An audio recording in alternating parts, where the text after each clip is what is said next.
துஆஉல் 34வது துஆஉல் ஹம்மி வல் ஹுஸ்ன். துஆஉல் ஹம்மி வல் ஹுஸ்ன், கவலை நேரங்களில் ஓதக்கூடிய துஆ. இதில் நான் உங்களுக்கு கொஞ்சம் வேகமாக போயிடுவேன். நான் கவலை நேரங்களில் ஓதக்கூடிய துஆக்கள் தனியாக ஒரு சீரியல் செஞ்சுக்கிறேன், பேசிக்கிறேன். முடிஞ்சவங்க அதை MP3 ஒன்று போட்டு என்ன செஞ்சுருங்க, டவுன்லோட் பண்ணி எடுத்துக்கோங்க. அதாவது கவலை நேரத்தில் ஓதக்கூடிய துஆக்கள் அப்படின்ட்டு. இதில் அதாவது ஹம் வல் ஹுஸ்ன், அரபில் வந்து கம் என்று ஒரு சொல் வரும். கம், அடுத்தது ஹம், அடுத்தது வந்து ஹுஸ்ன். இதில் சிலர் அந்த அந்த கவலைகளை வந்து பிரித்து நோக்குறாங்க. ஹுஸ்ன்ன்றது மிகப்பெரிய கவலைகளுக்கும், ஹம் அப்படி என்று சொல்றது வந்து எதிர்காலத்தில் உள்ள விஷயத்துக்கும், கம்ன்றது கடந்த கால விஷயத்துக்கும். உதாரணமாக கவலையில் பல வகை இருக்குது. கடந்த காலத்தை நினைச்சு கவலைப்படுறதெல்லாம் கம், சரியா? கம்னு சொல்றேன்டா, அதை இப்படி செஞ்சுட்டோமே, இப்படி நடந்த ஒன்றும் மாற்ற போறது இல்லை, அதில் நினைச்சு கவலைப்படுறது, இப்படி செஞ்சுட்டோமே அப்படின்னு. இன்னொன்று என்னண்டா, இப்படி செஞ்சதுனால இன்னும் நடக்க போகுதேன்ற ஒரு கவலை ஒன்று இருக்கும், சரியா? அது ஒரு கவலை தானே. இந்த ஒவ்வொரு கவலைக்கும் எஃபெக்ட் வேற. கடந்த காலத்தை முடிஞ்சதை நினைச்சு என்ன கவலைப்படுவோம்னா, இப்படி செஞ்சுட்டோமேன்னு தான் கவலைப்படுமே ஒழிய இன்றைக்கு ஒரு பிரச்சனை இல்லை அது. ஆனால் வரக்கூடியதுக்கு தான் கொஞ்சம் கூட இருக்கும், சரியா? ஃபேஸ் பண்ண போறதுக்கு அது ஹம், சரியா? அது ஹம்னு சொல்றது. அடுத்தது ஹுஸ்ன்ன்றது பெரிய கவலை அப்படின்னு என்ன செய்யறாங்க, மொழி ரீதியாக அதில் பிரிக்கிறாங்க. இது எந்த அளவுக்கு எல்லா இடங்களுக்கும் பொருந்தும் அப்படி என்று சொல்றது சொல்ல இயலாது. ஆனால் குர்ஆன்ல அல்லாஹ் தஆலா சொல்றான், கவலைக்கு மேல் கவலை கொடுத்தோம் கவலை இல்லாம ஆக்குறதுக்கு, சரியா? கவலைக்கு மேல் கவலையை கொடுத்தோம் கவலை இல்லாமல் ஆக்குவதற்கு. எதில் சொல்றான்? உஹது யுத்தத்தில் அல்லாஹ் தஆலா சொல்றான். உஹது யுத்தத்தில் தோல்வி என்ற மனப்பான்மை இருந்தது. அப்ப அந்த மாதிரி ஓடிட்டிக்குள்ள திடீர்னு அடுத்த கவலை வந்தது, என்னது? ரசூலுல்லாஹ் கொல்லப்பட்டாங்க அப்படின்னு. ரசூலுல்லாஹ் கொல்லப்பட்டாங்க ஒரு கவலை வந்த உடனே இதை விட பெரிய கவலையா இல்ல, முடிஞ்சதப்ப எல்லாம் சொல்லி அந்த மாதிரியான ஒரு கவலை வந்தது. கவலை வந்து அது மிச்ச நேரம் அவங்களோட மனசுல ஓடிக்கின்றது. நீ நிறைய நபித்தோழர்கள் வந்து இனி முடிஞ்சுது அப்படியே நினைச்ச அளவுக்கு ஆகிச்சு. ஏன்னா ரசூலுல்லாஹ்வை வச்சு தான் அவங்க லீட் பண்ணிக்கிட்டு இருந்தாங்க. அப்ப இப்படி என்று ஆகிற கட்டத்துல வந்து அதாவது கொஞ்ச நேரத்துக்கு அல்லாஹ் தஆலா அந்த செய்தி தெரிய வருது, ரசூல் ஸல்லல்லாஹு அலைஹி வஸல்லம் உயிரோட இருக்கிறாங்க அப்படி அந்த செய்தி கன்ஃபார்ம் ஆகிட்டு. கன்ஃபார்ம் ஆகிடனே அவங்களுக்கு வந்து ஒரு சந்தோஷம் வந்தது. ஆனா அவங்க எந்த சந்தோஷத்தை எதிர்பார்த்தாங்க? தோல்வி இல்லாம வெற்றி வரும்ன்ற சந்தோஷத்தை எதிர்பார்த்துக்கிட்டு இருந்தாங்க. ஆனா அது போயிட்டு ரசூலுல்லாஹ் இல்லைன்னு சொன்ன உடனே, ரசூல் ஸல்லல்லாஹு அலைஹி வஸல்லம் இல்லைன்னு சொன்ன உடனே அந்த கவலை ஆயிட்டு. இப்ப ரசூலுல்லாஹ் உயிரோட இருக்கிறாங்கன்னு சொன்ன உடனே இந்த கவலையும் சேர்ந்து அடிபட்டுச்சு. எது? தோல்வி என்ற கவலையும் சேர்ந்து அடிபட்டுச்சு. அதான் அல்லாஹ் தஆலா சொல்றான், உங்களுக்கு கவலைக்கு மேல ஒரு கவலையை தந்தோம் நீங்கள் கவலை அடையாமல் இருப்பதற்காக, நீங்கள் கவலை அடையாமல் இருப்பதற்காக அப்படி என்று சொல்லி அல்லாஹ் தஆலா என்ன செய்யறான் சொல்றான். அப்ப அல்லாஹ் தஆலா ஒரு சோதனைக்குள்ள திடீர்னு இன்னொரு சோதனை தாரது, இந்த பழைய சோதனையை குறைக்கிறதுக்கு என்ன செய்வான்? அல்லாஹ் தஆலா தருவான். இந்த கவலை வந்தோடனே எங்களுக்கு இந்த கவலை வந்து ஒரு சப்ஜெக்டே இருந்திருக்காது, இது ஒரு கவலையே எல்லா இடத்துக்கு என்ன செஞ்சு போயிடும். திடீர்னு அந்த கவலை எல்லாம் இல்லாம ஆக்கிடுவார், ரெண்டாவது கவலையை. ஆனா முதலாவது கவலை அப்படியே இருந்திருக்கும். ஆனா இந்த சந்தோஷத்தோட இது ஒரு பிரச்சனையே இல்லை, எனக்கு அது நடந்ததே மாஷா அல்லாஹ் போதுமானதுன்றோம் அப்படி நம்ம எத்தனையோ முறை சொல்லிக்கிறோம். ரெண்டு கவலையில எனக்கு அதே நடந்தது போதுமானது ஏன்னா அது பெரிய சந்தோஷமாയിരിக்கும். ஆனா இந்த கவலை இருந்துகிட்டே இருக்கும், இந்த கவலை இருந்துகிட்டே இருக்கும். அதை அல்லாஹ் தஆலா சொல்றான். இதுக்கு கம்ன்னு தான் அல்லாஹ் தஆலா சொல்றான். இதுலயும் கம்மம் மின் பஅதி கம்மின் என்றான் குர்ஆன்ல, சரியா? அப்படியே சொல்லி காட்டுறான். அப்ப இந்த மாதிரியான கருத்தை என்ன செய்யலாம், அதில் இருக்கலாம். இப்ப இதுல என்ன என்று சொன்னால், அதாவது முஸ்னத் அஹ்மதுல வரக்கூடிய ஒரு செய்தி, இவர் வந்து அதாவது இங்க 120 இலக்கம் பதிஞ்சிக்கிறார். முஸ்னத் அஹ்மதுல 3712 முதலாவது துவா, 120வது துவா வந்து முஸ்னத் அஹ்மதுல 3712வது இலக்கத்துல வருது.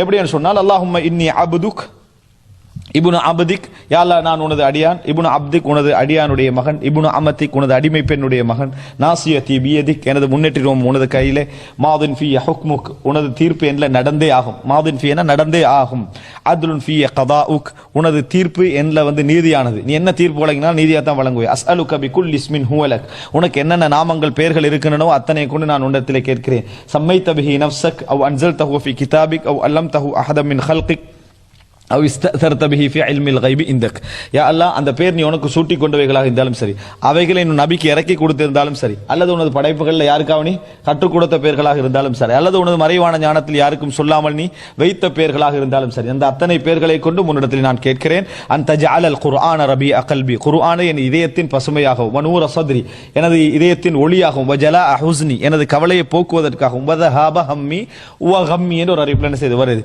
எனது கவலை எனது அதாவது எதிர்கால கடந்த கால கவலைகளை போக்குவதற்காகவும் இந்த குர்ஆனை என் உள்ளத்தில் பசுஞ்சோலையாக ஆக்குவாயாக. இந்த ஹதீஸ் வந்து அதாவது முக்தலஃபுன் ஃபீ தஹ்சீனிஹி வ ததஈஃபி, இது லைஃபா ஹசனா அப்படின்ற ஒரு பெரிய ஒரு பிரச்சனை செய்ததில் இருக்கக்கூடிய ஒரு துவா. ஆனால் அதாவது அது வந்து ஹசனான துவா என்பதுதான் நம்ம தேடி பார்த்த அளவில் இது ஒரு ஹசனான இடத்துல வரக்கூடிய ஒரு துவா. இதை ஷுவைப் அல் அர்னாவுத் போன்றவர்கள், ஷேக் அல்பானி போன்றவர்கள் நிறைய அறிஞர்கள் என்ன செஞ்சுக்கிறாங்க, இந்த ஹசனான துஆன்னு சொல்லி இருக்கிறார்கள். இந்த செய்தி முஸ்னத் அஹமதுல வரக்கூடிய செய்தி. ரசூலுல்லாஹி ஸல்லல்லாஹு அலைஹி வஸல்லம் அவர்கள் அதாவது சொல்றாங்க அப்படின்னா, மா அசாப அஹதன் கத்து ஹம்முன் வலா ஹசன், யாருக்கு கவலை ஏற்பட்டாலும் இந்த மாதிரி அதாவது துன்பங்கள் ஏற்பட்டாலும் ஃபகால அல்லாஹும்ம இன்னி அபுதுக்க என்ற வார்த்தையை அவர் சொல்லுவாராக இருந்தால் அல்லாஹு தஆலா அந்த கவலை என்ன செஞ்சிருவான், போக்கி அந்த இடத்துக்கு சந்தோஷத்தை என்ன செய்வான், கொடுப்பான் என்று ரசூலுல்லாஹி ஸல்லல்லாஹு அலைஹி வஸல்லம் சொன்னார்கள் என்று வரக்கூடிய செய்தி.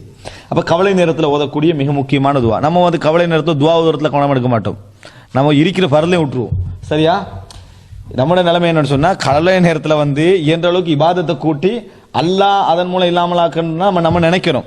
ஆனா நம்ம இருக்கிறத விட்டுருவோம். பாருங்க, நம்ம ஹதீஸ்ல பார்க்கிறோம், ரசூல் ஸல்லல்லாஹு அலைஹி வஸல்லம் அதாவது ஃபாத்திமா எல்லாம் கேட்கிறாங்களே, எனக்கு ஒரு வேலைக்கு ஒரு பெண்மணியை தாங்க வீட்டுக்கு, கையெல்லாம் என்ன செஞ்சுட்டு இந்த மாதிரி ஆகிட்டு அப்படின்னு சொல்றாங்க தானே, அந்த செய்தி ரசூலுல்லாஹ்க்கு கிடைக்குதானே. அப்ப ஆயிஷா எல்லாம் அவங்களுக்கு கிடைச்சோன்னு ரசூலுல்லாஹ் வீட்டுக்கு போய் என்ன சொல்றாங்க, நீங்க பொறுமையா இருங்க, தவக்குலோடு இருங்க என்று சொன்னா அதை நம்ம செய்யறது. கவலை டைம்ல வேதனை நேரத்தில் என்ன செய்வோம்னா பொறுமையா இருக்கிறது, தவக்குலோடு இருங்க, இதை நம்ம எதிர்பார்ப்போம். ஆனா ரசூல் ஸல்லல்லாஹு அலைஹி வஸல்லம் போய் சொல்றாங்க, அதை விட சிறந்த ஒன்றை சொல்லி தரவா, சுப்ஹானல்லாஹ் அல்ஹம்துலில்லாஹ் அல்லாஹு அக்பர் 33 சொல்லுங்கன்றாங்க. இது எங்களுக்கு என்ன சொல்லுதுண்டா, சில இடங்கள்ல நமக்கு கவலைகள், குறைகள், வாழ்க்கையுடைய துன்பங்கள் இருக்கிற கட்டத்துல அதை வந்து பொறுமையும் தவக்குலும் மட்டுமல்ல நிரப்பும், இபாதத்து நிரப்பும். தேவைகளுக்கு நம்ம தேவைகளை குறைபாடு இருக்குது, அதுல நம்ம ஒன்றில் பொருளை எதிர்பார்ப்போம் அல்லது பொறுமையை எதிர்பார்ப்போம். ஆனா அங்கடிக்கு என்ன கிடைக்குன்னா, இபாதத் அந்த குறை இல்லாமாக்கும் என்று சொல்லுது அந்த ஹதீஸ். நம்ம சுப்ஹானல்லாஹ் சொல்றது அந்த குறை உங்களுக்கு இல்லாமாக்கும், தேவை நிறைவேறிமிக்காது, ஆனா அந்த குறை என்ன செஞ்சிடும், இல்லாமலாக்கிறோம். அப்படி என்று சொல்றதாக இருந்தா நம்ம வாழ்க்கையில கவலைகள், துன்பங்கள் வார நேரங்களை நம்ம எதுல கவனம் எடுக்கணும்னு சொன்னா, இபாதத்து திக்ருகளை நம்ம எடுத்துட்டோம்னு சொன்னா அல்லாஹ் ரப்புல் ஆலமீன் அந்த தேவையை நிறைவேற்றாமலே அந்த கவலை எங்களுக்கு என்ன செஞ்சிருவான், இல்லாமலாக்கிடுவான். கவலை இல்லாம போறது மிக முக்கியம், தேவை நிறைவேறது இல்லையே. கவலை இல்லாம போயிட்டு அது தேவையில்லைன்னு அர்த்தம்.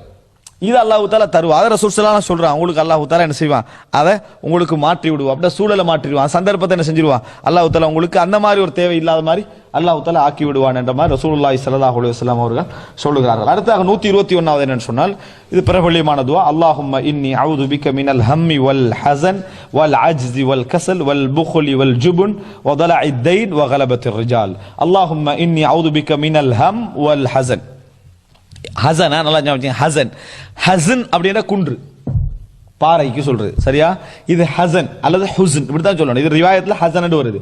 அல்லாஹும்ம இன்னி அஊது பிக மினல் ஹம்மி வல் ஹஸன், யா அல்லாஹ் உன்னிடத்தில் சிறிய பெரிய கவலைகள் எல்லாவற்றை விட்டு பாதுகாப்பு தேடுகிறேன். வல் அஜ்ஸி வல் கஸல், வல் அஜ்ஸ் வல் கஸல், இயலாமை, சோம்பல் குணம், இவைகளை விட்டு நான் பாதுகாவல் தேடுகிறேன்.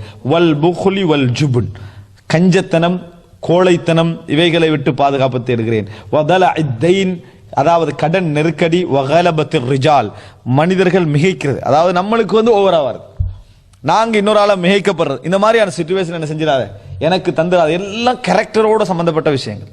எங்களை ஆளுமையை சிறந்த முறையில் ஆளுமை பயிற்சியோடு ஒருவர் கொடுத்தாலும் இந்த துவா இல்லாட்டி என்ன செய்யாது, சரி வராது.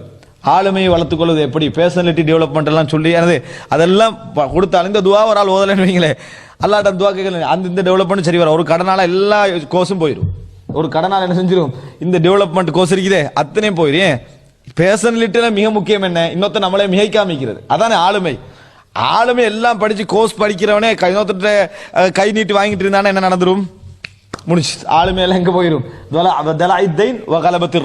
அதுல என்ன செஞ்சிடும், அடிபட்டு போயிடும். அதனால புரிஞ்சுங்க, மிக முக்கியமான ஒரு துவா. ரசூல் ஸல்லல்லாஹு எங்க கேட்கிறாங்க தெரியுமா, இது அனஸ் ரலியல்லாஹு சொல்றாங்க, அதாவது ரசூல் ஸல்லல்லாஹு அலைஹி சொன்னார்கள் அபூ தல்ஹாவை பார்த்து, இது சஹீஹுல் புகாரியில் 2893வது இலக்கம், 2893வது இலக்கம். ரசூல் ஸல்லல்லாஹு அலைஹி சொல்றாங்க அபூ தல்ஹாவை பார்த்து, இல்தமிஸ் குலாமன் மின் கில்மானிக்கும் யஹ்துமுனி ஹத்தா அஹ்ருஜ இலா கைபர், நான் கைபருக்கு போவதற்காக வேண்டி யாராவது ஒரு சிறுவரை எனக்கு என்ன செய்ய வேலைக்கு கொண்டு வாங்க, சின்ன சின்ன வேலைகளை செய்யறதுக்கு கொண்டு வாங்க அப்படின்னு சொல்லலாம்.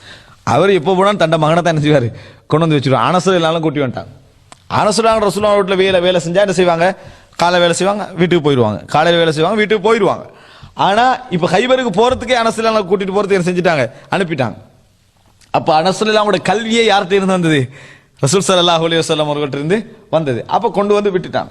விட்ட உடனே ஃபஹரஜ பி அபூ தல்ஹா முர்திஃபி, என்னை பின்னால ஏற்றிக்கொண்டு என்னது அபூ தல்ஹா போனார். வ அன குலாமுன் ராஹக்துல் ஹுலும, நான் வந்து இப்பதான் பருவ வயசு அடைஞ்சிருந்தேன், அவ்வளோ சின்ன வயசு விளங்கிட்டா ஒரு 11 10 அப்படி இருக்கும்னு வைங்களேன். அதுல போனேன். ஃபகுன்து அஹ்துமு ரசூலுல்லாஹி ஸல்லல்லாஹு அலைஹி வஸல்லம், நான் ரசூல் ஸல்லல்லாஹு அலைஹி வஸல்லம் அவர்களுக்கு ஹிதமத் செய்து கொண்டிருந்தேன். இதா நஸல், அவர் இறங்கினார் என்று சொன்னா தண்ணி கொண்டு வரது, இந்த மாதிரி வேலைகள் நான் செஞ்சேன். ஃபகுன்து அஸ்மஉஹு கதீரன், நான் ரசூல் ஸல்லல்லாஹு அலைஹி வஸல்லம் ஓட பிரயாணம் செஞ்சதுல நான் நிறைய கேட்டது என்னடா, அல்லாஹும்ம இன்னி அஊது பிக மினல் ஹம்மி வல் ஹஸன் வல் அஜ்ஸி வல் கஸல் வல் புக்லி வல் ஜுபன் வ தலஇத் தைன் வ கலபத்திர் ரிஜால். இத நான் அந்த கைபருக்கு போகக்குள்ள என்ன செஞ்சேன், நிறைய கேட்டேன் என்று சொல்லி யார் சொல்றாரு, அனஸ் ரலியல்லாஹு அன்ஹு சொல்றாங்க. அப்படின்ற ஒரு மிக முக்கியமானது ரசூலுல்லாஹ் ஒரு பிரயாணத்துல என்ன செஞ்சுக்கிறாங்க, இதை கேட்டிருக்கிறார்கள் அப்படின்றது இதுல விளங்குகிறது. ரைட். இந்த செய்தி புகாரியில் 2893வது இலக்கம். இது நான் துஆவுடைய பாடம் என்றனால வேகமா போயிடுறேன். இல்லைன்னா இந்த துஆக்களுக்கு பின்னால பெரிய பிரயோஜனங்கள்லாம் என்ன செய்யுது, நிறைய இருக்குது.